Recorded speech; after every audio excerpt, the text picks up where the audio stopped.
العلم نور في طريقك مرشد فاظفر بنور العلم والإيمان.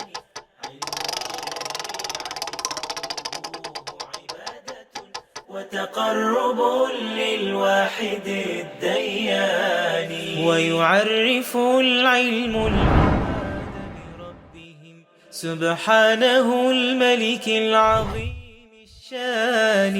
أسماؤه حسنى كذاك صفاته عليا بلا. اعوذ باللہ من الشیطان الرجیم. سورة البقرہ آیت نمبر 67. بسم اللہ الرحمن الرحیم. وَإِذْ قَالَ مُوسَى لِقَوْمِهِ إِنَّ اللَّهَ يَأْمُرُكُمْ أَن تَذْبَحُوا بَقَرَةً.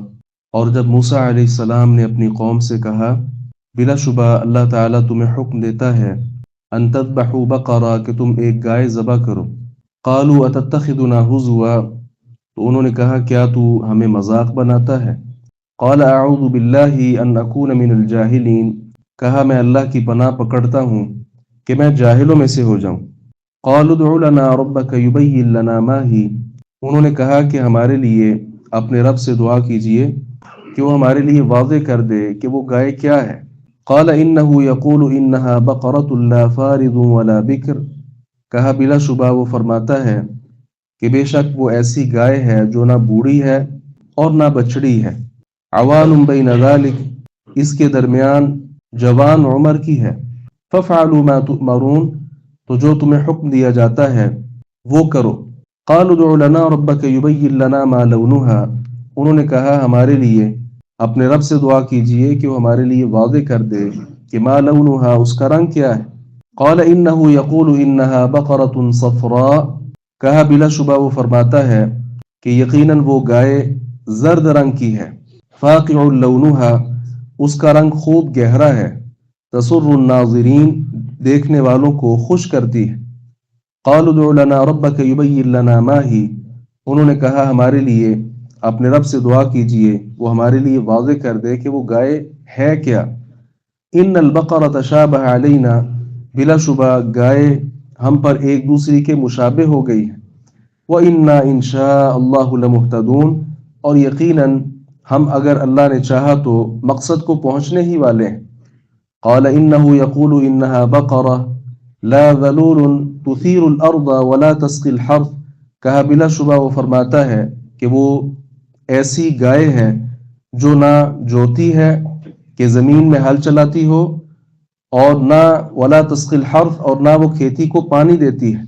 مسلمۃ لا شیۃ فیہا، صحیح سالم ہے، اس میں کسی اور رنگ کا کوئی نشان نہیں ہے.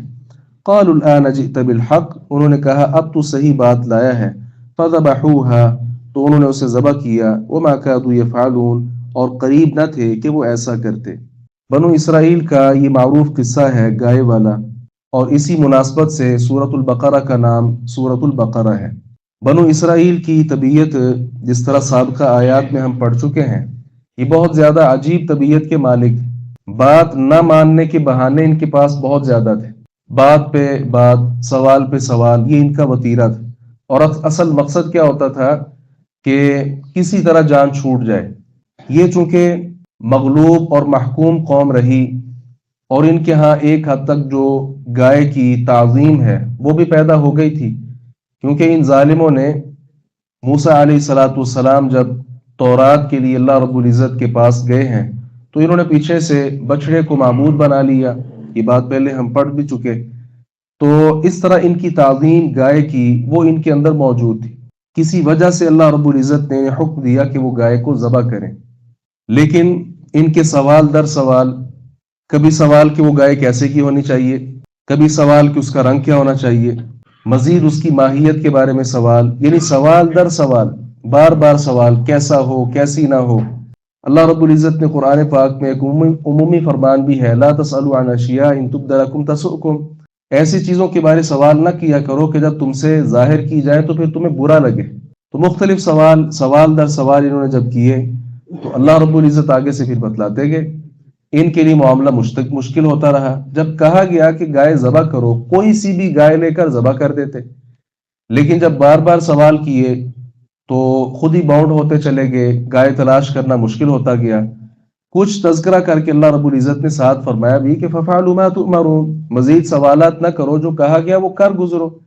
لیکن پھر سوال کر دیا کہ اس کا رنگ کیسا ہو، اللہ رب العزت نے پھر رنگ بھی بتا دیا۔ پھر ایسی گائے جو جوتی بھی نہ ہو اور ہل چلانے کے لیے اس کا استعمال بھی نہ کیا گیا ہو، ایسی گائے تلاش کی جائے۔ یعنی بار بار ان کے سوالوں کی وجہ سے خود یہ مشکل میں پھنستے رہے۔ پہلے تو انہوں نے مذاق یہ کر دیا کہ کہا جناب موسیٰ علیہ السلام کو کہ تو ہم سے مذاق کرتا ہے۔ موسیٰ علیہ السلام نے کہا کہ میں اللہ کی پناہ میں آتا ہوں کہ میں جاہلوں میں سے ہو جاؤں۔ یہاں سے معلوم ہوتا ہے کہ جو مذاق اڑانا ہے یہ جاہلوں کا کام ہے۔ مذاق اور مزاح ان دونوں میں فرق ہے۔ مزاح جو ہے وہ خوش طبعی ہوتی ہے، جس کے ساتھ آپ مزاح کر رہے ہوتے ہیں وہ بھی خوش ہوتا ہے، اور آپ بھی خوش ہوتے ہیں، وہ بھی خوش ہوتا ہے۔ نبی کریم صلی اللہ علیہ وسلم کی تو یہ سنت مبارکہ ہے، آپ تو چھوٹے چھوٹے بچوں کے ساتھ مزاح کرتے تھے۔ تو مزاح جو ہے یہ دین میں موجود ہے، لیکن جو مذاق ہے ایسی بات کہ جس کے ساتھ آپ مذاق کر رہے ہیں وہ ناراض ہو جائے، اس کا مذاق اڑایا جائے، یہ موسیٰ علیہ السلام کی بات کو بھی ملحوظ رکھیں، یہ جاہلوں کا کام ہے۔ جاہلوں کا کام وہ اہل اسلام کو بہرحال یہ گوارا نہیں دیتا۔ تو انہوں نے مختلف طرح کے جو سوالات کیے ہیں، مفسرین نے اس کی توجیحات ذکر کی ہیں، وہ انشاءاللہ آئندہ درس میں اس پر بھی کچھ ہم بات کریں گے۔ یہاں ایک بات جو بڑی اہم ہے اور میرے اور آپ کے لیے اس میں نصیحت کا سامع بھی ہے، بنو اسرائیل کی جو عادت بد ہے وہ ہم شروع سے پڑھتے آ رہے ہیں۔ ہمارا اہل اسلام کا جو حال ہے وہ بھی ان سے کوئی بہت دور نہیں ہے۔ ہمارے ہاں سوالات کے مختلف انداز ہیں۔ بسا اوقات تو سوال کیا جاتا ہے کسی عالم دین کا علم چیک کرنے کے لیے، یہ کتنے پانی میں ہے، یہ جواب دے بھی سکیں گے کہ نہیں۔ اب یہ دیکھیں کیا یہ سوال کا مقصد ہے۔